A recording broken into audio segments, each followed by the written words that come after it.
രാമായണ മാസം സമാധാനത്തിൻ്റെയും ഐശ്വര്യത്തിൻ്റെയും മാസമായി നാം ആചരിക്കുന്നത് പ്രാർത്ഥനാപൂർവമാണ്. രാമായണം വായിക്കുക, കേൾക്കുക, രാമായണ മാഹാത്മ്യത്തെക്കുറിച്ച് പറയുക, ഇതൊക്കെ ജീവിതത്തിൽ സമാധാനവും ഐശ്വര്യവും പ്രദാനം ചെയ്യുന്ന കാര്യങ്ങളാണ്. ശ്രീ മഹാരാമായണം രാമായണ മാസത്തിൽ ഏവർക്കും നന്മകൾ നേർന്നുകൊണ്ട് സമ്പൂർണമായി അവതരിപ്പിക്കുന്നു.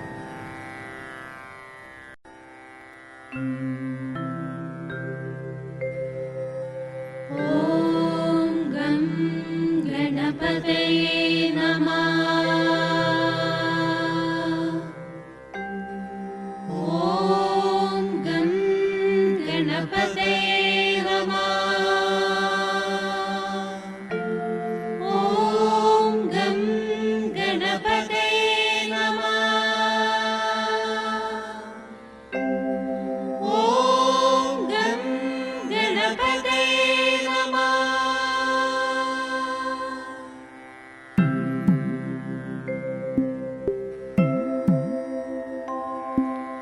ജയ രാമ രാമ ജയ രാമ രാമ ജയ രാമ രാമ ജയ രാമ രാമ ജയ രാമ രാമ ജയ രാമ രാമ ജയ രാമ രാമ ജയ രാമ രാമ ജയ രാമ രാമ ജയ രാമ രാമ. ശ്രീ BS ബാലചന്ദ്രൻ തയ്യാറാക്കിയ ശ്രീ മഹാരാമായണം സമ്പൂർണമായി അവതരിപ്പിക്കുന്നു. ഇത് രാമായണ കഥയല്ല, ശ്രീരാമചരിതമാണ്. ഗദ്യരൂപത്തിൽ തയ്യാറാക്കിയ ഈ ഗ്രന്ഥത്തിൻ്റെ ഉള്ളടക്കം ശ്രോതാക്കളുടെ ഹൃദയങ്ങളിലേക്കെത്തുന്നു ശബ്ദചിത്രമായി. ഭക്തിയുടെ വാതിലുകൾ മലർക്കെ തുറന്നുകൊണ്ട് ജയരാമ മന്ത്രം എല്ലാ ഹൃദയങ്ങളിലും സദാ മുഴങ്ങട്ടെ. സത്യം, ധർമ്മം, സമ്പൽ സമൃദ്ധി, ഐശ്വര്യം, സഹവർത്തിത്വം, സാഹോദര്യം, ഇവയൊക്കെയാണല്ലോ രാമായണം ലക്ഷ്യമാക്കുന്നത്. അതുതന്നെയാണ് ഈ മഹൽ ഗ്രന്ഥം കൊണ്ടും ഉദ്ദേശിക്കുന്നത്. 9 അധ്യായങ്ങളിലൂടെ. ശ്രീ മഹാരാമായണം അധ്യായം 2 യാഗകാന്ഡം. ജയ രാമ രാമ ജയ രാമ രാമ. സന്ധ്യയോടെ വിഭാണ്ഡക മഹർഷി ആശ്രമത്തിൽ തിരിച്ചെത്തി. ആശ്രമം ഇരുളടഞ്ഞുകിടക്കുന്നു. സാധാരണയായി ഈ സമയത്ത് ഉയർന്നു കേൾക്കാറുള്ള ഋഷ്യശൃംഗൻ്റെ സന്ധ്യാനാമജപം കേൾക്കുന്നില്ല. ആശ്രമത്തിൽ സന്ധ്യാദീപം തെളിയിച്ചിട്ടില്ല. സൂര്യാസ്തമയ സമയത്ത് നടത്താറുള്ള അഗ്നിഹോത്രവും നടത്തിയ ലക്ഷണമില്ല. ഹോമത്തിനുള്ള പാലും നെയ്യും പുറത്തു തന്നെ ഇരിക്കുന്നു, അകത്തേക്കെടുത്തിട്ടില്ല. മുനികുമാരൻ എവിടെ പോയി? ഇതേവരെ ആശ്രമത്തിൽ സന്ധ്യാദീപം തെളിയിക്കാതിരിക്കുകയോ അഗ്നിഹോത്രം നടത്താതിരിക്കുകയോ ഉണ്ടായിട്ടുള്ളതല്ല. വിഭാണ്ഡക മഹർഷി വിളിച്ചു, ഉണ്ണി ഋഷ്യശൃംഗ, നീ എവിടെയാണ്? മറുപടിയില്ല. വിഭാണ്ഡക മഹർഷി ഒന്ന് പകച്ചു. കൈവിളക്കുമായി അവിടെയൊക്കെ നോക്കി. വടക്കുവശ വാതിൽപ്പടിയിൽ ഫലകാല ബോധമില്ലാതെ അകലങ്ങളിലേക്ക് മിഴി പായിച്ച് മനോരാജ്യത്തിൽ മുഴുകിയിരിക്കുകയാണ് ഋഷ്യശൃംഗൻ. ഇടയ്ക്കിടെ ദീർഘനിശ്വാസമുതിർക്കുന്നുണ്ട്. തൻ്റെ ചുണ്ടൊന്നനങ്ങിയാൽ ഓടിയെത്തുന്ന കുമാരൻ താൻ ഉറക്കെ വിളിച്ചിട്ടും കേൾക്കാതിരിക്കുന്നത് കണ്ട് മഹർഷി തെല്ലൊന്നമ്പരക്കാതിരുന്നില്ല. അരുതാത്തതെന്തോ സംഭവിച്ചിരിക്കുന്നു എന്ന് വിഭാണ്ഡകന് മനസ്സിലായി. താതൻ എത്തിയതുപോലും അറിയാതെ അതിഥിയായെത്തിയ മുനികുമാരനെക്കുറിച്ച് ചിന്തിച്ച് അയാൾ പോയ വഴിയെ മിഴിനട്ടിരിക്കുകയായിരുന്ന ഋഷ്യശൃംഗനെ വിഭാണ്ഡകൻ ചാരത്തു ചെന്ന് ഭുജത്തിൽ തട്ടി വിളിച്ചു. കുമാരാ, എന്തുപറ്റി? സന്ധ്യാദീപം തെളിയിക്കാത്തതെന്ത്? ചമതയൊരുക്കിയോ? അഗ്നിഹോത്രം നടത്തിയ മട്ടും കാണുന്നില്ലല്ലോ. എന്താണ് സംഭവിച്ചത്? പറയൂ. അവിചാരിതമായി എത്തിയ അതിഥിയുടെ മേനിയഴകിനെക്കുറിച്ചും ആ സാമീപ്യം നൽകിയ സുന്ദരാനുഭൂതിയെക്കുറിച്ചും ചിന്തിച്ചിരിക്കുകയായിരുന്ന ഋഷ്യശൃംഗൻ ഞെട്ടി എഴുന്നേറ്റ് താതൻ്റെ പാദങ്ങളിൽ നമസ്കരിച്ചു. വിഭാണ്ഡകൻ കുമാരനെ ചേർത്ത് പിടിച്ച് കവിളിൽ തലോടിക്കൊണ്ട് ചോദിച്ചു, ഉണ്ണി, എന്താണുണ്ടായത്? പറയൂ കുമാര. ഋഷ്യശൃംഗൻ, പൂജനീയ പിതാവേ, ഇന്ന് മനസ്സിനെ ഏറെ സന്തോഷിപ്പിക്കുന്ന ഒരു സംഭവമുണ്ടായി. വിഭാണ്ഡകൻ, എന്താണത്? പറയൂ ഉണ്ണി. അറിയാൻ തിടുക്കമായി. ഋഷ്യശൃംഗൻ പറഞ്ഞു, ഇന്നിവിടെ ഒരു അതിഥി വന്നിരുന്നു. ആരും ഇഷ്ടപ്പെട്ടു പോകുന്ന ഒരതിഥി. അതിഥിയോ? ഇതുവരെ ഉണ്ടാകാത്ത ഏത് അതിഥിയാണ് ഈ ഘോരവനത്തിലെ ആശ്രമത്തിൽ വന്നത്? ആരാണത്? എവിടെ നിന്ന് വന്നു? എന്തിനാണ് വന്നത്? കാര്യത്തിൻ്റെ ഗൗരവം മനസ്സിലാക്കിയ മഹർഷി ഒരു കൂട്ടം ചോദ്യങ്ങൾ ഒരുമിച്ച് ചോദിച്ചു. പിതാവിൻ്റെ പാരവശ്യം കണ്ട് ഋഷ്യശൃംഗന് ചിരിയാണ് വന്നത്. ചിരി ഒതുക്കി മുനികുമാരൻ പറഞ്ഞു, അതേ പിതാവേ, തെല്ലകലത്ത് നദിക്കരയിലെ ആശ്രമത്തിലുള്ള ഒരു താപസകുമാരൻ ഇവിടെ അതിഥിയായി വന്നിരുന്നു. വിഭാണ്ഡകൻ ഉത്കണ്ഠയോട് ചോദിച്ചു, ഇവിടെ ചാരത്തൊന്നും ഒരാശ്രമവും ഇല്ല എന്നിരിക്കെ ഏത് ആശ്രമത്തെക്കുറിച്ചാണ് കുമാരൻ പറയുന്നത്? ഋഷ്യശൃംഗൻ, അതേ പിതാവേ, അല്പം വടക്കുമാറിയുള്ള ഒരാശ്രമം എന്നാണ് മുനികുമാരൻ പറഞ്ഞത്. സുന്ദരനാണ് ആ കുമാരൻ. തലമുടി നീട്ടി വളർത്തിയിരിക്കുന്നു. താഴംപൂവിൻ്റെ നിറമാണ് കുമാരന്. വിടർന്ന താമരപ്പൂവിന് തുല്യമായ കവിളുകൾ. കുമാരന് എന്നെപ്പോലെ താടിരോമങ്ങൾ മുളച്ചിട്ടില്ല. നല്ല മിനുമിനുത്ത മുഖം.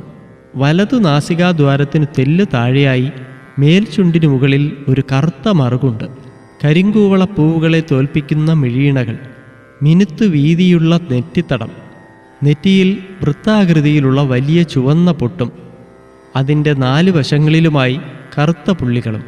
പിച്ചിപ്പൂവിൻ്റെ മണമുള്ള ജട പൊൻചരടുകൊണ്ട് കെട്ടിവച്ചിരിക്കുന്നു. ഈയുള്ളവൻ്റെ തലയിലെ ജട പോലെ കട്ടിയുള്ളതും പരസ്പരം ഒട്ടിച്ചേർന്നതുമല്ല അത്. ഓരോന്നായി വേർപിരിച്ചെടുക്കാനാവും വിധത്തിലുള്ള മിനുമിനുത്ത മുടിയാണ് കുമാരൻ്റേത്. കാതുകളിൽ വളയങ്ങൾ തൂങ്ങിയാടുന്നു. കുച്ചരിപ്പല്ലുകൾ കാട്ടി മുനികുമാരൻ ചിരിക്കുന്നത് കാണാൻ എത്ര ഭംഗിയാണ്! ഋഷ്യശൃംഗൻ്റെ നിർത്താതെയുള്ള വിശദീകരണവും വാക്കുകളിലെ ആവേശവും ശ്രദ്ധിച്ച് ആശങ്കാകുലനായി നിന്ന വിഭാണ്ഡക മുനിയോടായി മുനികുമാരൻ ആരാഞ്ഞു, താതൻ ആ കുമാരനെ കാണേണ്ടിയിരുന്നു. കണ്ടിരുന്നുവെങ്കിൽ അങ്ങം ആ സുന്ദര കളയവരനെ ഇഷ്ടപ്പെട്ടു പോയേനെ. കുമാരൻ വീണ്ടും വരുമെന്നറിയിച്ചിട്ടാണ് ആശ്രമത്തിലേക്ക് മടങ്ങിയിരിക്കുന്നത്. അഗ്നിഹോത്രത്തിന് സമയമായതിനാൽ തിടുക്കത്തിൽ മടങ്ങുകയായിരുന്നു.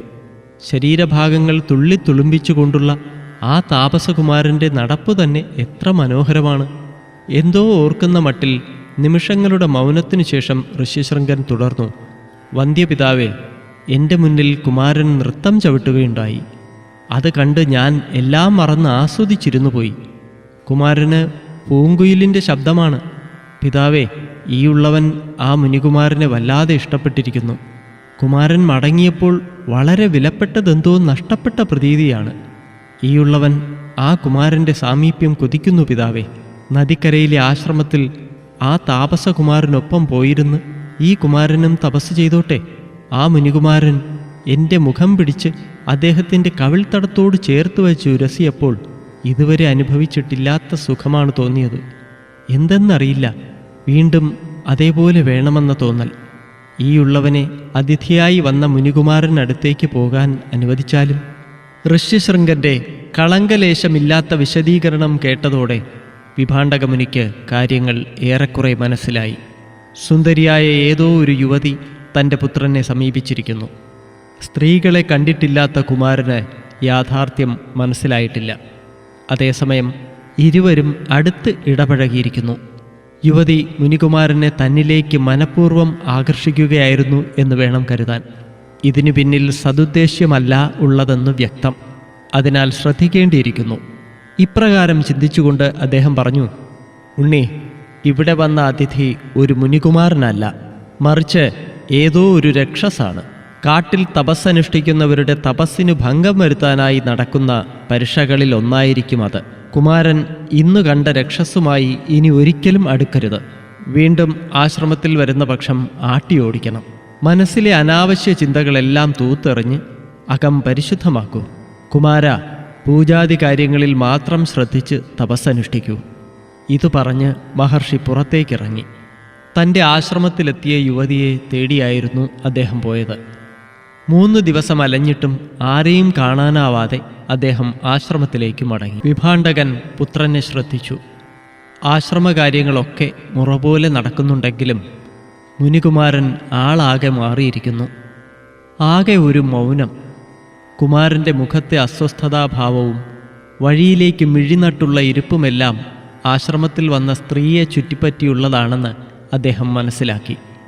മഹാമുനിയായ വിഭാണ്ഡകൻ പോലും അനുരാഗവിവശമായ ഒരു മനസ്സിനെ എങ്ങനെയാണ് തിരിച്ചു വിളിക്കേണ്ടതെന്നും ദിവ്യമായ മാനസിക അടുപ്പത്തിന് എങ്ങനെയാണ് കടിഞ്ഞാണിടേണ്ടതെന്നും അറിയാതെ വിഷമിച്ചു. ഏതാനും ദിവസങ്ങൾ കഴിഞ്ഞ് വിഭാണ്ഡക മഹർഷി ആശ്രമത്തിലില്ലാതിരുന്ന തക്കം നോക്കി ഗണിക കന്യക വീണ്ടും എത്തി.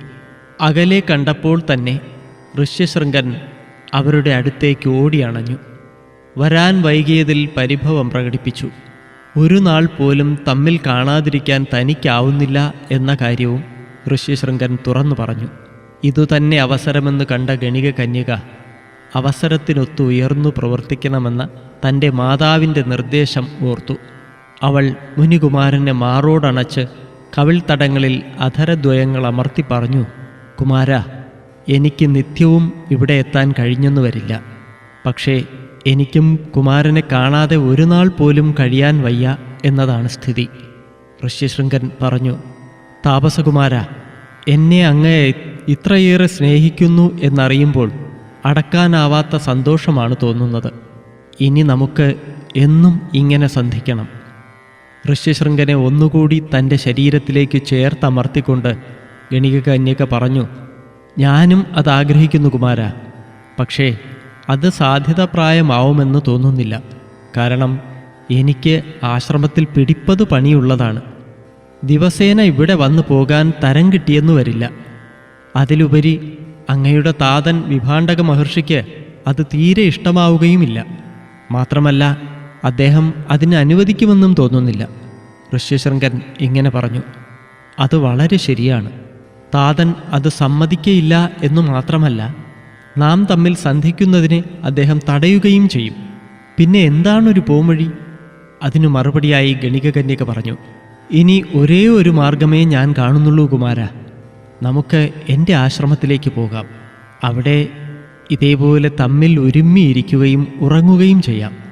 ഋഷ്യശൃംഗൻ, അതെ അതെ, നമുക്കുടനെ പുറപ്പെടണം. താതൻ തിരിച്ചെത്തും മുൻപ് നമുക്ക് ഈ പ്രദേശം വിടണം. അല്ലെങ്കിൽ ഒരിക്കലും അതിന് കഴിഞ്ഞെന്നു വരില്ല. ഗണിക യുവതി ഋഷ്യശൃംഗനെയും കൂട്ടി നദീതീരത്തെ വള്ളത്തിൽ തീർത്ത ആശ്രമത്തിലെത്തി. അവിടെ നിന്നും അംഗരാജ്യം ലക്ഷ്യമാക്കി തുഴഞ്ഞു നീങ്ങി. സന്യാസിനി വേഷധാരികളായ മറ്റ് ഗണിക യുവതികൾക്കൊപ്പം പാട്ടും നൃത്തവുമൊക്കെ ആയിട്ടായിരുന്നു യാത്ര. ഹൃദ്യമായ സംഗീതത്തിലും വിലാസ നൃത്തത്തിലുമൊക്കെ മയങ്ങിയിരുന്ന ഋഷ്യശൃംഗന് താൻ എവിടേക്കാണ് പോകുന്നതെന്ന് പോലും ചിന്തിക്കാനായില്ല. ഇതിനിടെ ഗണിക കന്യക സ്നേഹത്തോടെ ചുണ്ടിൽ ചേർത്തു കൊടുത്ത ചഷകത്തിലെ സോമരസം കൂടി ഉള്ളിൽ ചെന്നതോടെ മുനികുമാരൻ തീർത്തും ഉന്മാദവാനെപ്പോലെ ആയിരുന്നു. ആടിയും പാടിയും അവർ അംഗരാജ്യത്തെത്തി. ഋഷ്യശൃംഗൻ അംഗരാജ്യത്ത് കാൽ വച്ചപ്പോൾ തന്നെ മാനം കറുത്തു. ഇടിവെട്ടി മഴ പെയ്യാൻ തുടങ്ങി. അരുവികൾക്കു ജീവൻ വച്ചു. കുളങ്ങളും തടാകങ്ങളും നിറഞ്ഞു. ഭൂമിക്ക് മനം കുളിർത്തു. മനുഷ്യർ ആഹ്ലാദ നൃത്തം ചവിട്ടി. പക്ഷികൾ പാടി, മയിലുകൾ ആടി, മാനുകൾ തുള്ളിച്ചാടി. ചുരുക്കത്തിൽ അംഗരാജ്യം പുനർജനിക്കുകയായിരുന്നു. രാജ്യത്ത് മഴ തകർത്തു പെയ്യുമ്പോൾ രാജാവ് ലോമപാദൻ്റെ മനസ്സിലാവട്ടെ സന്തോഷം തകർത്തു പെയ്യുകയായിരുന്നു.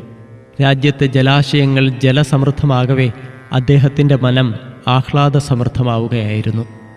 രാജ്യത്തെത്തിയ ഋഷ്യശൃംഗ മഹാമുനിക്ക് ലോമപാദൻ രാജകീയ സ്വീകരണമാണ് നൽകിയത്. എന്നാൽ ഇതൊക്കെ കണ്ടതോടെ താൻ വഞ്ചിക്കപ്പെടുകയായിരുന്നു എന്ന് മുനീന്ദ്രന് മനസ്സിലായി. പൊതുവെ ശാന്തസ്വരൂപനായ അദ്ദേഹം കോപാക്രാന്തനായി. കണ്ണുകൾ ചുവന്നു. മുഖം രൗദ്രഭാവം പൂണ്ടു. ചുണ്ടുകളിൽ നിന്നും ശാപവാക്കുകൾ പുറത്തു വരുമെന്ന ഘട്ടത്തിലെത്തി. ഇതു കണ്ട ലോമപാദ മഹാരാജാവ് ഭയം പൂണ്ട് മഹർഷിയുടെ പാദങ്ങളിൽ കെട്ടിപ്പിടിച്ച് മാപ്പപേക്ഷിച്ചു. ഒരു മഹാജനതയുടെ ജീവനും സ്വത്തിനും സംരക്ഷണം നൽകുന്നതിനു വേണ്ടിയാണ് പ്രജാതൽപരനായ രാജാവെന്ന നിലയിൽ ഇത്തരത്തിൽ പ്രവർത്തിച്ചതെന്നും മുനീന്ദ്രൻ എത്തിയിരുന്നില്ലെങ്കിൽ ഒരു രാജ്യത്തെ ബഹുസഹസ്രം ജനങ്ങളും പക്ഷിമൃഗാദികളും വൃക്ഷലതാദികളുമൊക്കെ കരിഞ്ഞു ചാമ്പലാകുമായിരുന്നുവെന്നും അറിയിച്ചു. പൊതുവായ നന്മ ലക്ഷ്യമിട്ടു ചെയ്ത ഈ തെറ്റ് അതിൻ്റേതായ അർത്ഥത്തിൽ കണ്ട് ക്ഷമിച്ചു മാപ്പ് നൽകണമെന്നും അപേക്ഷിച്ചു. തൻ്റെ പ്രജകളെ രക്ഷിക്കുവാനും അവർക്ക് സംരക്ഷണം നൽകുവാനുമുള്ള ബാധ്യതയും കടമയും ഭരണാധികാരിയായ രാജാവിൽ നിക്ഷിപ്തമാണ്. സ്വാർത്ഥ താൽപ്പര്യങ്ങൾക്കും സ്വരക്ഷയ്ക്കും വേണ്ടി ഒരു ഭരണാധികാരി തൻ്റെ കർത്തവ്യം നിർവഹിക്കാതിരിക്കുന്നത് അക്ഷന്തവ്യമായ അപരാധമാണെന്ന് അങ്ങ് ഓർക്കണം. ലോമപാദൻ അപേക്ഷിച്ചു. ജനങ്ങളുടെ ജീവനും സ്വത്തിനും സംരക്ഷണം നൽകുന്ന കാര്യത്തിൽ മുഖം തിരിഞ്ഞു നിൽക്കുന്ന ഭരണാധികാരി അത് എന്തിൻ്റെ പേരിലായാലും പ്രപഞ്ച സ്രഷ്ടാവിനു മുന്നിൽ കണക്കു പറയേണ്ടി വരും എന്നതിനാലാണ് ഇത്തരമൊരു സാഹസത്തിനു താൻ മുതിർന്നതെന്നും മഹാരാജാവ് മുനീന്ദ്രനോട് അപേക്ഷാസ്വരത്തിൽ പറഞ്ഞു. ലോമപാദൻ പറഞ്ഞതെല്ലാം അക്ഷരം പ്രതി ശരിയാണെന്നും ഒരു ഭരണാധികാരിയുടെ ധാർമ്മികമായ ഉത്തരവാദിത്തമാണ് അംഗരാജ്യ രാജാവ് ലോമപാദൻ നിർവഹിച്ചതെന്നും കണ്ട ഋഷ്യശൃംഗൻ പ്രജകൾക്കു വേണ്ടി തൻ്റെ കാൽക്കൽ വീണുകിടക്കുന്ന ലോമപാദ രാജാവിനെ ഇരു കൈകളാലും പിടിച്ചെഴുന്നേൽപ്പിച്ചു. എന്നിട്ട് പറഞ്ഞു, മഹാരാജൻ, അങ്ങ് ചെയ്തത് പൊതുവായി വിലയിരുത്തുമ്പോൾ തെറ്റുതന്നെയാണ്. എന്നാൽ അങ്ങയുടെ ലക്ഷ്യം മഹത്തരമായിരുന്നു. അതുകൊണ്ടുതന്നെ മാർഗത്തിലെ പിഴവ് ക്ഷമാർഹമാണ്. അങ്ങയുടെ ഉദ്ദേശ്യശുദ്ധി കണക്കിലെടുത്ത് നാം തെറ്റ് ക്ഷമിച്ചിരിക്കുന്നു. മംഗളം ഭവതു. തൊഴുതു നിന്ന ലോമപാദ രാജാവ് ആശ്വാസത്താൽ നെടുവീർപ്പുതിർത്തു.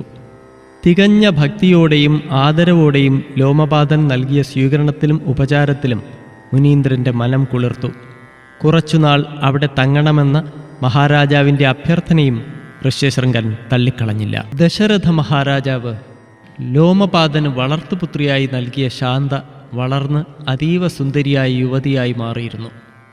ജ്യോതിഷവിധി പ്രകാരം വളർത്തുപുത്രിയായി നൽകപ്പെട്ടതോടെ ശാന്തയുടെ അംഗവൈകല്യവും നിശേഷം മാറി അസൂയാവഹമായ അംഗലാവണ്യമുള്ള പെൺകൊടിയായി തീർന്നു. ആരു കണ്ടാലും കൊതിച്ചു പോകുന്ന കന്യക. അംഗരാജ്യത്തെ ജനങ്ങളെയും രാജ്യത്തെയും രക്ഷിച്ച് പുനർജനി നൽകിയ ഋഷ്യശൃംഗന് ലോമപാദ മഹാരാജാവ് ദാനങ്ങളിൽ വച്ച് ഏറ്റവും മഹത്തരമായ കന്യാദാനം തന്നെ നടത്തി. ദശരഥ മഹാരാജാവിൻ്റെ പുത്രിയും തൻ്റെ വളർത്തുപുത്രിയുമായ ശാന്തയെ ഋഷ്യശൃംഗന് വിവാഹം ചെയ്തു കൊടുത്തു. അതീവ സുന്ദരിയായ ശാന്തയെ പത്നിയായി ലഭിച്ചതിൽ മുനീന്ദ്രനും സന്തുഷ്ടനായി. തൻ്റെ പുത്രൻ ഋഷ്യശൃംഗനെ അംഗരാജ്യത്തേക്ക് തട്ടിക്കൊണ്ടുപോയതറിഞ്ഞ് വിഭാണ്ഡകമുനി വല്ലാതെ കോപാകുലനായി. ഇതറിഞ്ഞ ലോമപാദ രാജാവ് മഹർഷിയുടെ കോപം അലിയിച്ചില്ലാതാക്കാനായി കുറേയേറെ ഗോപന്മാരെ ചുമതലപ്പെടുത്തി. അവർ രാജകൊട്ടാരം മുതൽ വിഭാണ്ഡകമുനിയുടെ ആശ്രമം വരെയുള്ള പാതക്കിരുവശങ്ങളിലും പൈക്കളും കൃഷിയും പൂജകളുമൊക്കെയായി കൂടി. ശാപം ഫലിക്കണമെങ്കിൽ അത് നേരിട്ട് തന്നെ വേണമെന്നതിനാൽ വിഭാണ്ഡകമുനി തന്നെ തേടി കൊട്ടാരത്തിലേക്ക് എത്തുമെന്ന് ലോമപാദന് ഉറപ്പുണ്ടായിരുന്നു. അതാണ് അദ്ദേഹം വിഭാണ്ഡക ആശ്രമം മുതൽ കൊട്ടാരം വരെയുള്ള വീഥിയിലേക്ക് ഗോപന്മാരെ അയച്ചത്. ഋഷ്യശൃംഗൻ ലോമപാദൻ്റെ കൊട്ടാരത്തിലുണ്ടെന്ന് മനസ്സിലാക്കിയ വിഭാണ്ഡകൻ അംഗരാജ്യം പാടെ ചുട്ടരിക്കാനുള്ള കടുത്ത തീരുമാനവുമായി പുറപ്പെട്ടു. നഗ്നപാദനായി നടന്നു നീങ്ങുകയായിരുന്ന മഹർഷിക്ക് ഗോപന്മാരും ഗോപസ്ത്രീകളും കുട്ടികളും ജനങ്ങളുമൊക്കെ ചേർന്ന് ഊഷ്മളവും ഭക്തിസാന്ദ്രവുമായ സ്വീകരണമാണ് നൽകിയത്. വഴിനീളെ അവർ മഹർഷിയെ സ്വീകരിക്കാനും സൽക്കരിക്കാനും അഹമഹമികയാ തിരക്കുകൂട്ടി. സംഘങ്ങളായി എത്തിക്കൊണ്ടിരുന്ന അവർ രാമച്ച വിശറികൾ പനിനീരിൽ മുക്കി വീശി മുനിയെ കുളിർപ്പിച്ചു. പുഷ്പപാതുകങ്ങൾ നൽകി. അവർ പറഞ്ഞു, മുനീന്ദ്ര, ഈ നാടും ഇക്കാണുന്ന ആയിരക്കണക്കിന് ഗോക്കളും എണ്ണിയാലൊടുങ്ങാത്ത പൈക്കിടാവുകളും കണ്ണത്താ ദൂരം പരന്നുകിടക്കുന്ന കൃഷിയിടങ്ങളും ഭാരിച്ച സമ്പത്തുമെല്ലാം ഇനി അങ്ങയുടെ പുത്രനായ ഋഷ്യശൃംഗമുനിയുടെ സ്വത്താണ്. അദ്ദേഹം ഇന്ന് അംഗരാജ്യമാകെ പൂജിക്കപ്പെടുന്നു. ഞങ്ങളുടെ നാടിൻ്റെയും ഞങ്ങളുടെയും രക്ഷകനാണ് അദ്ദേഹം. ഇത്തരത്തിലുള്ള മധുര സംഭാഷണങ്ങൾ ശ്രവിച്ചും സൽക്കാരങ്ങൾ കൈക്കൊണ്ടും നീങ്ങിയ വിഭാണ്ഡക മുനിയുടെ കോപം നേർത്തുനേർത്തില്ലാതായി. അംഗരാജാവിൻ്റെ കൊട്ടാരത്തിലെത്തിയ മഹർഷിക്ക് രാജോചിത സ്വീകരണമാണ് നൽകപ്പെട്ടത്. മഹാരാജാവ് നേരിട്ടെത്തി മുനിയുടെ കാൽ കഴുകി പൂക്കൾ അർച്ചിച്ച് സ്വീകരിച്ചു. വിഭാണ്ഡക മഹർഷി കൊട്ടാരത്തിൽ കടന്നപ്പോൾ കണ്ടത് ദേവേന്ദ്രനെപ്പോലെ വാണരുളുന്ന തൻ്റെ പുത്രൻ ഋഷ്യശൃംഗനെയും അപ്സരസിന് തുല്യയായ പുത്രപത്നിയെയുമാണ്. മഹർഷിയുടെ മനം കുളിർത്തു. അദ്ദേഹം പറഞ്ഞു, ഉണ്ണി ഋഷ്യശൃംഗ, കുമാരൻ്റെ ഇഷ്ടം ഇതാണെങ്കിൽ അങ്ങനെ തന്നെ ആവട്ടെ. നാം എതിർക്കുന്നില്ല. നിങ്ങൾക്ക് ഒരു പുത്രൻ ജനിക്കുമ്പോൾ വീണ്ടും ആശ്രമത്തിലേക്ക് തിരിച്ചു വരണം. ഋഷ്യശൃംഗൻ വിനീതനായി പറഞ്ഞു, പൂജനീയ പിതാവേ, കോപാകുലനായ അങ്ങയുടെ പ്രതികരണം ഏതു വിധത്തിലാവുമെന്നറിയാതെ ഭയം മൂലമാണ് ഈയുള്ളവനും പത്നിയും അങ്ങയെ സ്വീകരിക്കാൻ വാതിൽക്കലെത്താതിരുന്നത്. കൊട്ടാരത്തിലെത്തിയ ശേഷം കാൽക്കൽ വീണു മാപ്പപേക്ഷിക്കാമെന്ന് കരുതി. ശാന്തയുടെ അഭിപ്രായവും അതുതന്നെയായിരുന്നു. വിഭാണ്ഡകൻ ആശ്വസിപ്പിച്ചു. സാരമില്ല കുമാര, കുമാരൻ്റെ സുഖത്തിലും സന്തോഷത്തിലുമാണ് നമ്മുടെ ആനന്ദം. മംഗളം ഭവിക്കട്ടെ. വിഭാണ്ഡക മഹർഷി ആശ്രമത്തിലേക്ക് മടങ്ങി. അംഗരാജ്യത്തെ മന്ത്രിമാരും ഭടന്മാരും ആശ്രമം വരെ മഹർഷിക്ക് അകമ്പടി സേവിച്ചു. അംഗരാജാവിൻ്റെ രഥത്തിലായിരുന്നു മഹർഷിയുടെ മടക്കയാത്ര. ഇത്രയും കാര്യങ്ങൾ വസിഷ്ഠമുനി അദ്ദേഹത്തിൻ്റേതായ ശൈലിയിൽ ദശരഥ മഹാരാജാവിനോട് വ്യക്തമാക്കി. തുടർന്ന് പറഞ്ഞു, നാം വ്യക്തമാക്കിയ വിവരങ്ങളിൽ നിന്നും അങ്ങേക്ക് വസ്തുതകൾ ഏതാണ്ട് ഗ്രഹിക്കാനായി എന്ന് കരുതുന്നു. ഇവണ്ണമാണ് മഹർഷി ഋഷ്യശൃംഗൻ ഇപ്പോൾ ലോമപാത രാജാവിൻ്റെ കൊട്ടാരത്തിൽ തങ്ങുന്നതെന്ന് മനസ്സിലാക്കിയാലും. ദശരഥൻ: മഹാഗുരു, ഇപ്പോൾ നമുക്ക് കാര്യങ്ങൾ വളരെ വ്യക്തമായി ഗ്രഹിക്കാൻ കഴിഞ്ഞിരിക്കുന്നു. ഇനി നാം എന്താണ് ചെയ്യേണ്ടതെന്നുകൂടി നിർദ്ദേശിച്ചാലും. വസിഷ്ഠൻ പറഞ്ഞു, പുത്രകാമേഷ്ടി യാഗം നടത്തുവാനായി ഋഷ്യശൃംഗ മഹർഷിയെ ക്ഷണിക്കുവാൻ അങ്ങ് നേരിട്ട് പോകേണ്ടതാണ്. അംഗരാജ്യത്തെത്തി മഹർഷിയെ നേരിട്ട് കണ്ട് യഥാവിധി ക്ഷണിക്കുകയും കാര്യങ്ങൾ ഉണർത്തിക്കുകയും വേണം. ദശരഥൻ: അങ്ങനെ തന്നെ ആവട്ടെ തപോനിധേ. നാം നേരിട്ട് പോയി തന്നെ ഋഷ്യശൃംഗ മഹർഷിയെ ക്ഷണിക്കുന്നതാണ്. ഒപ്പം നമ്മുടെ ഉറ്റ സുഹൃത്തായ ലോമപാത രാജാവിനെയും നാം അദ്ദേഹത്തിന് ദത്തു നൽകിയ പുത്രി ശാന്തയെയും കൺകുളിർക്കെ കാണുകയുമാവാമല്ലോ. ലോമപാതൻ കന്യാദാനമായി ശാന്തയെ ഋഷ്യശൃംഗന് നൽകിയതോടെ ശാന്തയുടെ താതനായ നാമും ധന്യനായിരിക്കുകയാണല്ലോ. വസിഷ്ഠൻ പറഞ്ഞു, അതേ മഹാരാജൻ, മഹർഷിമാരിൽ ഋഷ്യശൃംഗനു നാം പ്രഥമ സ്ഥാനം നൽകുന്നതിൽ കാര്യവും കാരണവുമില്ലാതില്ല. അദ്ദേഹത്തിൻ്റെ അസാധാരണമാം വിധമുള്ള തപസ് തന്നെയാണ് അതിൽ പ്രധാനം. 21 വർഷങ്ങളായി ലൗകികമായ എല്ലാ സുഖങ്ങളെയും അകറ്റി നിർത്തിയും ഏകാഗ്രമായും മനസ്സിനെ ഉപാസനാമൂർത്തിയിൽ മാത്രം കേന്ദ്രീകരിച്ചും തപസ്സനുഷ്ഠിച്ച മഹാമുനീന്ദ്രനാണ് ഋഷ്യശൃംഗൻ. മാത്രമല്ല 21 വയസ്സുവരെ തൻ്റെ താതനെ അല്ലാതെ മറ്റൊരു മനുഷ്യജീവിയെയും കാണുക കൂടി ഉണ്ടായിട്ടില്ല. സർവോപരി സ്ത്രീ എന്ന ഒരു വർഗം ഭൂതലത്തിലുണ്ടെന്ന് പോലും ഋഷ്യശൃംഗന് അക്കാലമത്രയും അറിയില്ലായിരുന്നു. അത്തരത്തിൽ തികച്ചും ഉത്കൃഷ്ടനായ ഒരു തപസ്വിയാണ് അദ്ദേഹം. അതിനാലാണ് അദ്ദേഹത്തെ തന്നെ വരുത്തി പുത്രകാമേഷ്ടി യാഗം നടത്തണമെന്ന് നാം നിർദ്ദേശിച്ചത്. അങ്ങ് ഉടൻ തന്നെ അംഗരാജ്യത്തേക്ക് യാത്ര പുറപ്പെടാനുള്ള ഒരുക്കങ്ങൾ നടത്തിയാലും. മുനിവചനങ്ങൾ ശ്രവിച്ച ദശരഥൻ മൊഴിഞ്ഞു, അങ്ങനെയാവട്ടെ ഗുരുദേവ. നാം ഇതാ അംഗരാജ്യയാത്രയ്ക്കുള്ള ഒരുക്കങ്ങൾ തുടങ്ങുകയായി. ഒട്ടും വൈകാതെ തന്നെ ദശരഥ മഹാരാജാവ് അംഗരാജ്യത്തേക്ക് യാത്ര തിരിച്ചു. സകലവിധ രാജകീയ പ്രൗഢിയോടെയുമായിരുന്നു യാത്ര. നെറ്റിപ്പട്ടം കെട്ടിയ കരിവീരന്മാർ, ആനപ്പുറത്ത് അമ്പാരി, ചുവന്ന തൊടുകുറി ചാർത്തിയ പരദശം കുതിരകൾ, ഔദ്യോഗിക വേഷധാരികളായ സേനാനായകരും സേനാംഗങ്ങളും, മന്ത്രിമാർ, തുപ്പട്ടാവണിഞ്ഞ പരിചാരകർ, കാലാൾപ്പട തുടങ്ങിയവയെല്ലാം അകമ്പടിയായുണ്ടായിരുന്നു. നാടുണർത്തുന്ന പെരുമ്പറ മുഴക്കിക്കൊണ്ടായിരുന്നു യാത്ര. അംഗരാജ്യ അതിർത്തിയിലെത്തിയ ദശരഥ മഹാരാജാവിനെ അദ്ദേഹത്തിൻ്റെ ഉറ്റ സുഹൃത്തു കൂടിയായ ലോമപാത രാജാവ് അതേ ഗരിമയോടെ തന്നെ സ്വീകരിച്ചു. പരിവാരസമേതം 1 യോജനയോളം നടന്നെത്തിയാണ് അദ്ദേഹം ദശരഥനെ സ്വീകരിച്ചാനയിച്ചത്. ദശരഥ സന്ദർശനം അംഗരാജ്യം ഒരു മഹാ ആഘോഷമാക്കി മാറ്റി. അംഗരാജ്യ കൊട്ടാരത്തിലെത്തിയ ദശരഥൻ ലോമപാതനുമൊത്ത് 2 നാൾ തങ്ങിയ ശേഷമാണ് മടങ്ങിയത്. ഇതിനിടെ തൻ്റെ ആഗമനോദ്ദേശ്യത്തെക്കുറിച്ച് വിശദമായി തന്നെ സംസാരിക്കുകയുമുണ്ടായി.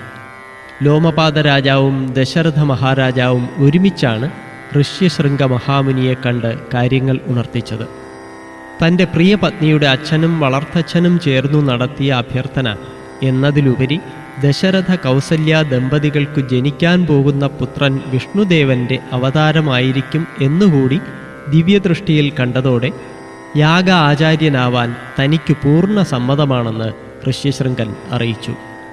ദശരഥൻ അയോധ്യയിൽ മടങ്ങിയെത്തിയപ്പോഴേക്കും അവിടെ യാഗത്തിനുള്ള ഒരുക്കങ്ങളും പൂർത്തിയായി കഴിഞ്ഞിരുന്നു.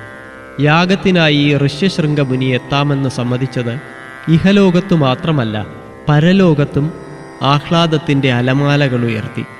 ഇഹലോകത്തെ ജനങ്ങളും പരലോകത്തെ ദേവന്മാരും ഒരുപോലെ ആനന്ദ നൃത്തം ചവിട്ടി. അവർ ദശരഥനെയും ഋഷ്യശൃംഗനെയും വാഴ്ത്തി വിജയവും മംഗളവും നേർന്നു. യാഗസജ്ജീകരണങ്ങൾ പൂർത്തിയായതായുള്ള അറിയിപ്പ് ലഭിച്ചതോടെ ഋഷ്യശൃംഗ മഹാമുനി അനേകം ഋത്തിക്കുകളും പരികർമ്മികളുമൊക്കെയായി അയോധ്യയിലേക്ക് പുറപ്പെട്ടു. പ്രൗഢഗംഭീരമായിരുന്നു അദ്ദേഹത്തിൻ്റെ അയോധ്യായാത്ര. ലോമപാദ രാജാവും ശാന്തയുമടക്കം വലിയൊരു രാജസംഘവും ഒപ്പമുണ്ടായിരുന്നു. ജനങ്ങൾ ആർപ്പുവിളിച്ചും നിവേദ്യങ്ങൾ അർച്ചിച്ചും തുടികൊട്ടിയും ശംഖനാദം മുഴക്കിയും വായ്ക്കുരവയിട്ടും വഴിയിലുടനീളം പൂവുകൾ വിതറിയും മധുരം വിളമ്പിയുമൊക്കെയാണ് ഋഷ്യശൃംഗരെയും സംഘത്തെയും വരവേറ്റത്. സ്നേഹഭക്തി നിർഭരവും ഊഷ്മളവുമായ സ്വീകരണം ഋഷ്യശൃംഗനെയും പത്നി ശാന്തയെയും ലോമപാദ രാജാവിനെയും ഏറെ സന്തോഷിപ്പിച്ചു. അയോധ്യയിലെത്തിയ ഋഷിവര്യനെ ദശരഥ ചക്രവർത്തി ഭക്തിപൂർവം പ്രണമിച്ചുകൊണ്ടാണ് സ്വീകരിച്ചത്. കുലഗുരു വസിഷ്ഠൻ പൂർണ്ണകുംഭവുമായി മുൻനിരയിലുണ്ടായിരുന്നു. ദശരഥ പത്നിമാരായ കൗസല്യ, കൈകേയി, സന്ധ്യാദേവി എന്ന സുമിത്ര എന്നിവർ കർപ്പൂരദീപമൊഴിഞ്ഞു. 5 ഉപദേഷ്ടാക്കളിൽ വസിഷ്ഠപത്നിയായ അരുന്ധതിയുടെ പിതാവ് വാമദേവൻ, വിശ്വാമിത്രൻ്റെ മകൻ ജാബാലി, വൈഭണ്ഡകൻ, സുയജ്ഞൻ എന്നിവർ അതിഥികളുടെ നെറ്റിയിൽ ദേവകർദമ തിലകം ചാർത്തി. മറ്റുള്ളവർ അതിഥിപാദങ്ങളിൽ പുഷ്പങ്ങൾ അർച്ചിച്ചു. പൂജാരിമാർ ശംഖനാദം മുഴക്കി. പരികർമ്മികൾ ഇടയ്ക്ക കൊട്ടി സ്തുതിഗീതം പാടി. ജ്യോതിഷ പണ്ഡിതന്മാർ പ്രശ്നവശാൽ കണ്ടെത്തിയ ശുഭമുഹൂർത്തത്തിൽ പുത്രകാമേഷ്ടിയാഗം ആരംഭിച്ചു. വാദ്യമേളങ്ങളും വായ്ക്കുരവകളും പൊങ്ങി. നാദസ്വരമേളവും പഞ്ചവാദ്യവും ഉയർന്നു. കതിനാവിടികൾ മുഴങ്ങി. ദേവശാസ്ത്ര വിധിപ്രകാരം നിർദ്ദിഷ്ട അളവിലും മാതൃകയിലും തയ്യാറാക്കിയ ഹോമകുണ്ടത്തിൽ ഉത്തരാരണി കടഞ്ഞെടുത്ത അഗ്നി പടർത്തിയതോടെ യാഗവാനായ ഋഷ്യശൃംഗന്റെ നേതൃത്വത്തിൽ ഋത്വിക്കുകൾ ദേവന്മാർക്കായി അഷ്ടദ്രവ്യങ്ങൾ ഹോമിക്കാൻ തുടങ്ങി. യാഗസമാരംഭത്തിൽ തന്നെ പ്രകൃതിയിലടക്കം വലിയ മാറ്റങ്ങളാണ് കാണാനായത്. യാഗാരംഭത്തിനു തൊട്ടുമുൻപ് വലിയ മഴ പെയ്ത് പ്രദേശമാകെ ശുദ്ധീകരിച്ചു. യാഗാരംഭത്തോടെ പ്രകൃതി ചൂടും തണുപ്പുമില്ലാതെ സമശീതോഷ്ണാവസ്ഥയിലെത്തി. വൃക്ഷങ്ങളും വല്ലരികളും ചെടികളുമെല്ലാം പെട്ടെന്ന് പൂക്കുകയും കായ്ക്കുകയും ചെയ്തു. തെളിഞ്ഞ ആകാശം, കുളിർമയും സുഗന്ധവുമുള്ള ഇളം തെന്നൽ, ആകെ ഒരു പ്രസന്നത.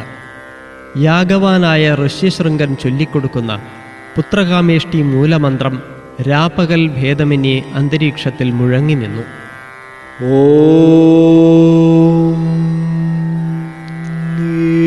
ഹി പരമേശ്വരി ഐം ക്ലീം ഗ്ലൗം ബ്രഹ്മ വിഷ്ണു മഹേശ്വരി സർവദിക്പാലിനി ശ്രീ സന്താന സൗഭാഗ്യ ബീജപ്രദായിനി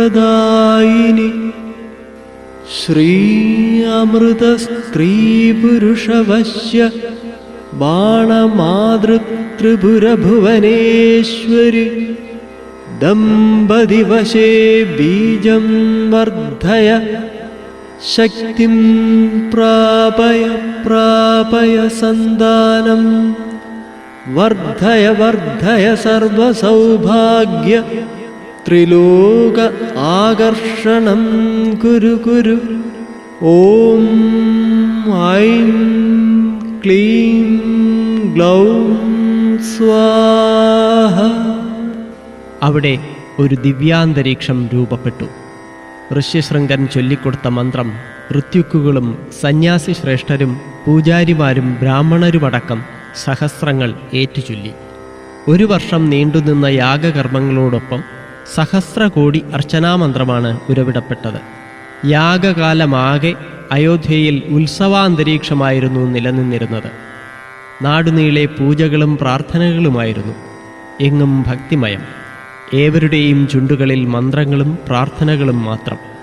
1 സംവത്സരം നീണ്ടുനിന്ന അഹോരാത്ര മന്ത്രോച്ചാരണങ്ങൾക്കും പൂജാക്രിയകൾക്കും ഹോമത്തിനും ശേഷം മഹായാഗത്തിൻ്റെ പര്യവസാനത്തിൽ ഹോമകുണ്ടത്തിൽ നിന്നും കണ്ണഞ്ചിപ്പിക്കുന്ന ഒരു പ്രകാശജ്വാല ഉയർന്നു പൊങ്ങി. അതോടെ മന്ത്രോച്ചാരണ ശബ്ദം ഉയർന്നു. പ്രധാന യാഗവാനായ ഋഷ്യശൃംഗനടക്കം ഏവരും എഴുന്നേറ്റു നിന്ന് മന്ത്രം ചൊല്ലി. ഉയർന്നു വന്ന പ്രകാശജ്വാലയിൽ നിന്നും തേജോമയമായ ഒരു ദിവ്യരൂപം പ്രത്യക്ഷപ്പെട്ടു. ഒരു സ്വർണ്ണ താമ്പാളത്തിലെ തൂശനിലയിൽ പ്രസാദ പായസവുമായാണ് ദിവ്യരൂപം പ്രത്യക്ഷപ്പെട്ടത്. സാളഗ്രാമത്താൽ ചുറ്റപ്പെട്ട ഹോമകുണ്ഡത്തിനു മുന്നിലെ സാളഗ്രാമപ്പടിയിൽ കിഴക്കു ദർശനമായി പ്രസാദം വെച്ച ശേഷം ആ ദിവ്യരൂപം അപ്രത്യക്ഷമായി. പിന്നാലെ ദിവ്യപ്രകാശവും നേർത്ത് ഇല്ലാതായി. ദിവ്യരൂപം സാളഗ്രാമത്തിനുവേൽ വച്ച പ്രസാദത്തിൽ ഋഷ്യശൃംഗമുനി മന്ത്രം ചൊല്ലി അർഘ്യം നൽകി തുളസിപ്പൂവുകൾ അർപ്പിച്ചു. തുടർന്ന് അദ്ദേഹം ഭക്ത്യാദരപൂർവം പ്രസാദ പായസം ഇരു കൈകളാലും എടുത്ത് നെഞ്ചോട് ചേർത്ത് ധ്യാനിച്ചു. ഭക്തിയോടെ അത് ദശരഥ മഹാരാജാവിൻ്റെ കരങ്ങളിലേക്ക് വെച്ചുകൊടുത്തു. ദശരഥൻ ഭക്തി കൊണ്ട് വിറയ്ക്കുന്ന കൈകളോടെ അത് ഏറ്റുവാങ്ങി. തൊഴുകൈ കുമ്പിളിൽ പ്രസാദം വച്ച് പ്രാർത്ഥിച്ചു നിന്ന ശേഷം ദശരഥ മഹാരാജാവ് അത് തൻ്റെ 3 പത്നിമാർക്കും തുല്യമായി പങ്കിട്ടു നൽകി. ഇതേ അവസരത്തിൽ വരുണനും സപ്തമാരുതന്മാരും ഒരുമിച്ച് അവിടെ എത്തി. ഇവരെത്തിയതോടെ ആകാശം മേഘാവൃതമായി. കണ്ണഞ്ചിപ്പിക്കുന്ന മിന്നൽ പിണറുകൾ കൊണ്ട് മാനം സ്വർണവർണ്ണമായി. മേഘങ്ങൾക്ക് വേഗം വർദ്ധിച്ചു. ഇടിവെട്ടി മഴ പെയ്ത് യാഗശാലയിലെ അഗ്നി കെടുത്തി. ദശരഥ മഹാരാജാവിനും ഋഷ്യശൃംഗമുനിക്കും ഒപ്പമുണ്ടായിരുന്ന എല്ലാവർക്കും സന്തോഷമായി. പുത്രകാമേഷ്ടി യാഗത്തിൻ്റെ വിജയത്തിൽ ദേവഗണങ്ങളും സന്തോഷിച്ചു. ഏറെ സന്തുഷ്ടനായ ദശരഥൻ ഉടൻ തന്നെ അഷ്ടദാനം നടത്തുകയും യാഗത്തിൽ സംബന്ധിച്ചവർക്കെല്ലാം ഉപഹാരങ്ങൾ നൽകി ആദരിക്കുകയും ചെയ്തു. തുടർന്ന് തികഞ്ഞ സംതൃപ്തിയോടെ സരയൂ നദിയിലിറങ്ങി മുങ്ങിക്കുളിച്ച് ഈറനുടുത്തു തന്നെ ഋഷ്യശൃംഗ മാമുനിയെ നമസ്കരിച്ചു. മഹർഷി ദശരഥനെ അനുഗ്രഹിച്ചു. ഏറെ നാൾ കഴിയുന്നതിനു മുൻപ് ദശരഥനൊപ്പം കഴിഞ്ഞ 3 പത്നിമാരും ഗർഭവതികളായി. കൗസല്യ പുണർദം നക്ഷത്രത്തിൽ ഒരു പുത്രനും കൈകേയി പൂയം നക്ഷത്രത്തിൽ ഒരു പുത്രനും ജന്മം നൽകി. സുമിത്രയാകട്ടെ ആയില്യം നക്ഷത്രത്തിലും തൊട്ടടുത്ത ദിവസമായ മകം നക്ഷത്രത്തിലുമായി 2 പുത്രന്മാരെയും പ്രസവിച്ചു. പുത്രന്മാർ ജനിച്ചതിൽ കൗസല്യ, കൈകേയി, സുമിത്രമാരും ദശരഥനും ആനന്ദാശ്രുക്കൾ പൊഴിച്ചു. ആഹ്ലാദഭരിതരായ അവർ ജനങ്ങൾക്ക് മധുരം വിളമ്പുകയും ഉപഹാരങ്ങൾ നൽകുകയും ചെയ്തു. ദശരഥ മഹാരാജാവിന് പുത്രന്മാർ ജനിച്ചതറിഞ്ഞ അയോധ്യാവാസികൾ ആഹ്ലാദം കൊണ്ട് തുള്ളിച്ചാടി. പുത്രലബ്ധിയിൽ സന്തോഷവാനായ മഹാരാജാവ് കാരാഗൃഹത്തിലുണ്ടായിരുന്നവരെ മോചിപ്പിച്ചു. 7 വർഷത്തേക്ക് ജനങ്ങളെ എല്ലാ കരങ്ങളിൽ നിന്നും ഒഴിവാക്കി. ദശരഥൻ്റെ പുത്രലബ്ധിയിൽ ഇഹലോകത്തു മാത്രമല്ല പരലോകത്തും ആഹ്ലാദം അലതല്ലി. ദേവലോകത്തും മഹോത്സവം തന്നെയായിരുന്നു. ദേവേന്ദ്രൻ്റെ 1000 കണ്ണുകളും തെളിഞ്ഞ അപൂർവം സന്ദർഭങ്ങളിലൊന്നായിരുന്നു അത്. രാക്ഷസകുലനാശത്തിലൂടെ ഭൂമിയിൽ സമാധാനം വരുമെന്നതിനാൽ ഭൂമിദേവിയും തങ്ങൾക്ക് സ്വൈരജീവിതം ലഭിക്കുമെന്നതിനാൽ ദേവന്മാരും രാക്ഷസ ക്രൂരതകളിൽ നിന്നും മോചനം ലഭിക്കുമെന്നതുകൊണ്ട് സിദ്ധ കിന്നര ഗന്ധർവാദികളും ആഹ്ലാദികളായി. 12 ദിവസങ്ങൾ നീണ്ടുനിന്ന ആഹ്ലാദ പ്രകടനങ്ങൾക്കു ശേഷം വസിഷ്ഠ മഹാമുനി ദശരഥപുത്രന്മാർക്ക് നാമകരണം ചെയ്തു. കൗസല്യാപുത്രനെ മുനീന്ദ്രൻ രാമൻ എന്ന് വിളിച്ചു. കൈകേയി പുത്രന് ഭരതനെന്നും സുമിത്രയുടെ ആദ്യപുത്രന് ലക്ഷ്മണനെന്നും രണ്ടാമത്തെ പുത്രന് ശത്രുഘ്നനെന്നും പേരിട്ടു. 4 ബാലകന്മാരുടെയും നിയോഗവും ഭാവിയും ദൗത്യവുമെല്ലാം മുന്നിൽ കണ്ടുതന്നെയായിരുന്നു വസിഷ്ഠമുനിയുടെ നാമകരണം. നാമകരണത്തിനു ശേഷം വസിഷ്ഠമുനി ദശരഥനോട് പറഞ്ഞു: അല്ലയോ മഹാരാജൻ, ശ്യാമള നിറം പൂണ്ട കോമളകുമാരന് രാമനെന്നും ഭരണനിപുണനായ കൈകേയി പുത്രന് ഭരതനെന്നും സർവലക്ഷണങ്ങളുമൊത്ത സുമിത്രാപുത്രന് ലക്ഷ്മണനെന്നും ശത്രുവൃന്ദത്തെ നശിപ്പിക്കുമെന്നതിനാൽ സുമിത്രയുടെ പുത്രന്മാരിൽ ഇളയവന് ശത്രുഘ്നെന്നും നാം പേരു നൽകിയിരിക്കുന്നു. ഒന്ന് നിർത്തിയ ശേഷം അദ്ദേഹം തുടർന്നു: അല്ലയോ ദശരഥ മഹാരാജൻ, അങ്ങയുടെ 4 പുത്രന്മാരും പരസ്പരം സ്നേഹത്തോടും ഏകമനസ്സോടെയും ജീവിക്കും. അവരിൽ രാമലക്ഷ്മണന്മാർ ഒന്നിച്ചും ഭരതശത്രുഘ്നന്മാർ ഒന്നിച്ചുമായിരിക്കും എപ്പോഴും ഉണ്ടാവുക എന്നും നാം കാണുന്നു. ദശരഥൻ പറഞ്ഞു: നാം തികച്ചും സന്തുഷ്ടനായിരിക്കുന്നു ഗുരുദേവ. അവിടുത്തെ കരുണാകടാക്ഷങ്ങൾ സദാ ഈ കുമാരന്മാരിൽ ഉണ്ടാവണം പ്രഭോ. വസിഷ്ഠൻ: അങ്ങനെയാവട്ടെ മഹാരാജൻ, മംഗളം ഭവതു. അഷ്ടാക്ഷരി മന്ത്രമായ ഓം നമോ നാരായണായ എന്നതിലെ രായും പഞ്ചാക്ഷരി മന്ത്രമായ നമശിവായയിലെ മായും 2 ബീജാക്ഷരങ്ങളും ചേർന്നുണ്ടായതാണ് രാമ എന്ന നാമം. അത് വൈഷ്ണവ ശൈവ ശക്തികളുടെ സംയോജനവുമാണ്. രാ എന്നത് തത് എന്നതിനെയും മ എന്നത് ജീവനെ കാണിക്കുന്ന ത്വം എന്നതിനെയും സൂചിപ്പിക്കുന്നതിനാൽ അവയുടെ സംയോജനത്തെ തത്വമസി എന്നതിൻ്റെ അർത്ഥമായും കാണാം. തൻ്റെ 4 പുത്രന്മാരുടെയും ജാതകം ഗണിക്കാനും കുറിക്കാനുമായി ജ്യോതിഷ പണ്ഡിതന്മാരെ ദശരഥൻ കൊട്ടാരത്തിലേക്ക് വരുത്തി.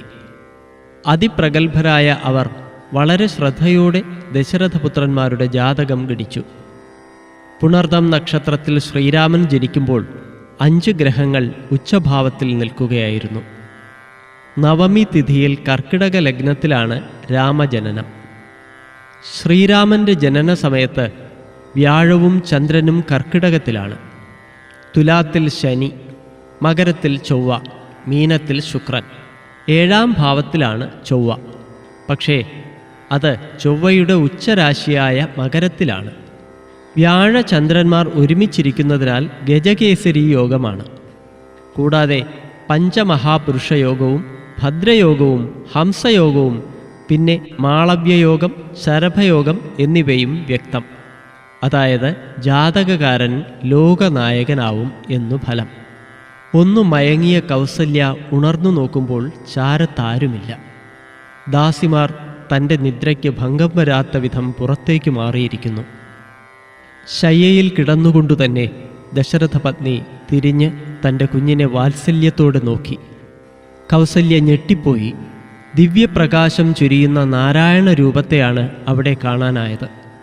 സഹസ്ര സൂര്യന്മാർ ഒന്നിച്ചുദിച്ചു നിൽക്കുന്ന ശോഭയോടെയുള്ള മനോഹര രൂപം.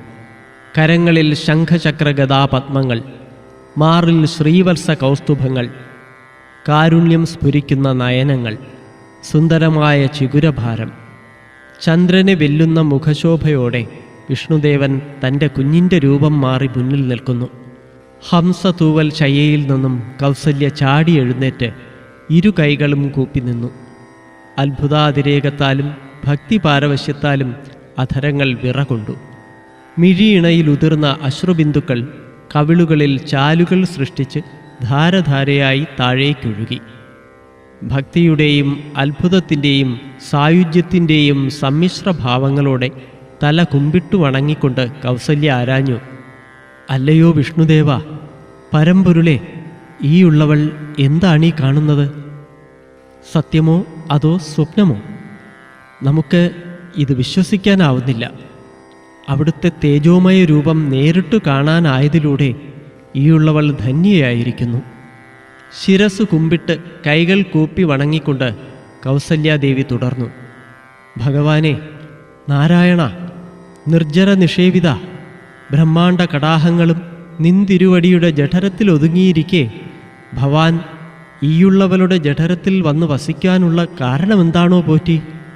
കൈകൾ 2ഉം ശിരസിനുമേലെ ഉയർത്തി തൊഴുതുകൊണ്ട് കൗസല്യ തുടർന്നു, അങ്ങയുടെ തിരുസ്വരൂപം നേരിട്ട് കണ്ടു വണങ്ങാൻ യോഗമുണ്ടായതിലൂടെ ഈയുള്ളവൾ പരമഭാഗ്യവതിയായിരിക്കുന്നു പ്രഭു. ഈ രൂപം നിത്യം ഈയുള്ളവരുടെ ഉൾക്കാമ്പിൽ വസിക്കാൻ ദയയുണ്ടാകണം ദേവാ. ഇതു പറഞ്ഞ് മുഖമുയർത്തി കണ്ണുനീർ തുടച്ചുകൊണ്ട് ദശരഥ പത്നി അഭ്യർത്ഥനാസ്വരത്തിൽ പറഞ്ഞു, ലക്ഷ്മീപതേ, ദേവേശ, പ്രഭു, ലാളിക്കാനും ആശ്ലേഷിക്കാനും കഴിയും വിധമുള്ള ബാലനെ നമുക്ക് നൽകണം ദേവാ. ഇതുകേട്ട് ചെറുപുഞ്ചിരി ഉതിർത്തുകൊണ്ട് വിഷ്ണുദേവൻ പറഞ്ഞു, മാതാവേ, ദേവിയുടെ അഭീഷ്ടമനുസരിച്ചു തന്നെയായിരിക്കും കാര്യങ്ങൾ വന്നു ഭവിക്കുക. ധർമ്മ സംസ്ഥാപനാർത്ഥമാണ് നാം മനുജന്മം പൂണ്ട് ഭൂതലയെ അവതരിച്ചിരിക്കുന്നതെന്ന് അറിഞ്ഞാലും ഇത് ദേവഹിതമാണ്. നാം അവതാരമെടുത്തത് അവിടുത്തെ ഉദരത്തിലൂടെയാണെന്നതിനാൽ യാഥാർത്ഥ്യം ബോധ്യപ്പെടുത്തുക എന്നത് ധർമ്മവും നീതിയുമാണ്. അത് പാലിക്കുകയാണ് നാം ഇപ്പോൾ ചെയ്യുന്നത്. അവതാര ലക്ഷ്യവും ആയതിനുള്ള ഹേതുവുമെല്ലാം മാതാവിന് വഴിയേ ഗ്രഹിക്കാനാവും. ഇപ്പോൾ മാതാവിന് ഗോചരീഭവിക്കുന്നതും ശ്രവിക്കുന്നതുമായ എല്ലാം നാം ശിശുവായി രൂപം പൂണ്ട് ചാരത്ത് ശയിക്കുന്നതോടെ അവിടുത്തെ സ്മൃതിപഥത്തിൽ നിന്നും മാഞ്ഞുപോകും. ഇഹലോകവാസത്തിനു ശേഷം മാത്രമേ അത് ഓർമ്മയിൽ തെളിയുകയുള്ളൂ. അവിടുന്ന് സമാധാന ചിത്തയായാലും നാം ഉടൻ തന്നെ ശിശുവായി രൂപം കൊള്ളുന്നതാണ്. തുടർന്ന് ബാലഭാവം പൂണ്ട് കൈയും കാലും കുടഞ്ഞ് കരയാൻ ആരംഭിച്ചു. യഥാകാലം തന്നെ 4 ബാലകന്മാരുടെയും ഉപനയനം കഴിഞ്ഞ് വിദ്യാഭ്യാസം ആരംഭിച്ചു. വസിഷ്ഠമുനിയുടെ മേൽനോട്ടത്തിലായിരുന്നു വിദ്യാഭ്യാസം. വേദങ്ങളും ശാസ്ത്രങ്ങളും ആയോധന വിദ്യകളും അസ്ത്രവിദ്യകളും ശാസ്ത്രം, മീമാംസ, ന്യായം, പുരാണം, സ്മൃതി, ഉപസ്മൃതി, ദണ്ഡനീതി, ഭൂമിപാലക വൃത്തി തുടങ്ങിയവ മാത്രമല്ല, ഒരു രാജകുമാരന് ഉണ്ടാവേണ്ടതും വേണ്ടതും എന്തൊക്കെയാണോ അതൊക്കെയും കുമാരന്മാരെ അഭ്യസിപ്പിച്ചു. സ്വഭാവരൂപീകരണം സംബന്ധിച്ച ശിക്ഷണത്തിൽ പ്രധാന പങ്ക് വഹിച്ചത് ദശരഥ മഹാരാജാവും കുട്ടികളുടെ അമ്മമാരും തന്നെയാണ്. ഓരോരുത്തരും സൽപുത്രന്മാരായി വളർന്നു വരുന്നതിനുള്ള സാഹചര്യങ്ങൾ ഒരുക്കുന്നതിലും മാതാപിതാക്കൾ പ്രത്യേകം ശ്രദ്ധിച്ചിരുന്നു. ദശരഥ മഹാരാജാവിന് ശ്രീരാമനോട് പ്രാണനു തുല്യം സ്നേഹവും വാത്സല്യവുമായിരുന്നു. പഠനത്തിലും ആയുധാഭ്യസനത്തിലും സ്വഭാവഗുണങ്ങളിലും എന്നുവേണ്ട പൊതുവായുള്ള സകലമാന കാര്യങ്ങളിലും രാമൻ പ്രഥമസ്ഥാനീയനായിരുന്നു എന്നതിൽ അദ്ദേഹം അതിയായി സന്തോഷിക്കുകയും അഭിമാനിക്കുകയും ചെയ്തു. രാമസാമീപ്യം സദാ ഉണ്ടാവണമെന്ന് ആഗ്രഹിക്കുകയും അതിനായി പ്രാർത്ഥിക്കുകയും ചെയ്യുമ്പോഴും മനസ്സിൻ്റെ കോണിൽ ഒരജ്ഞാത ദുഃഖത്തിൻ്റെ നേരിയ കിരണങ്ങൾ ഉയരുന്നതിൻ്റെ പൊരുൾ എന്തായിരിക്കും? ദശരഥ മഹാരാജാവ് ആലോചിച്ചു.